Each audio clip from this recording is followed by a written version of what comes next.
नमस्कार मित्रांनो, मी आज निघालो कासखिटी खाली करायला म्हणजे पुण्याला. वाजले ते आता 2. पार्टीवाल्यांनी सांगितले की 5 वाजेपर्यंत या म्हणून. कारण कसं आहे, आता गल्ली बोळात गाडी घालायची हो आपल्याला आज. मग काय तिथं पोचलो, पार्टीवाला काय तिथं आल्याच नव्हता. मग काय त्याला फोन केला, भावा कुठं आहेस काय म्हणून. तर तो काय म्हटला, येतो तोपर्यंत करा तुमचं कागद बिगद काढा, कारण का गल्ली बोळात अशी गाडी घालायची ती बघा गल्लीत.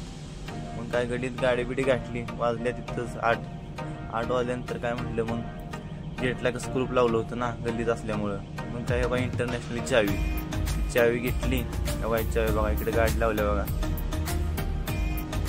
मग काय टायमिंग झालं मग जेवायचं. मग काय कशाला म्हटलं नाश्ता बिष्टा जाऊन जेवावं. परत कसं आहे टाइम भेटते नाही भेटते. परत आपल्याला जायचं चिखलीला गाडी भराय. मग काय चिखलीत पोचलो मग 4-4:30 पर्यंत. मग बघा चिखलीत काय माल आपलं तयार नव्हतं. 25 टन फक्त माल तयार असल्यामुळे कसं वाजल्या मला 12 रात्रीच्या.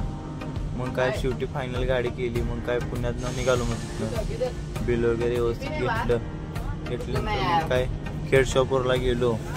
मग काय लागल्या होत्या भुका म्हणलं लागली जेवून घ्यावं. बोरजे आणि एक मस्त भाजी मागवली, राईस पीस घेतला.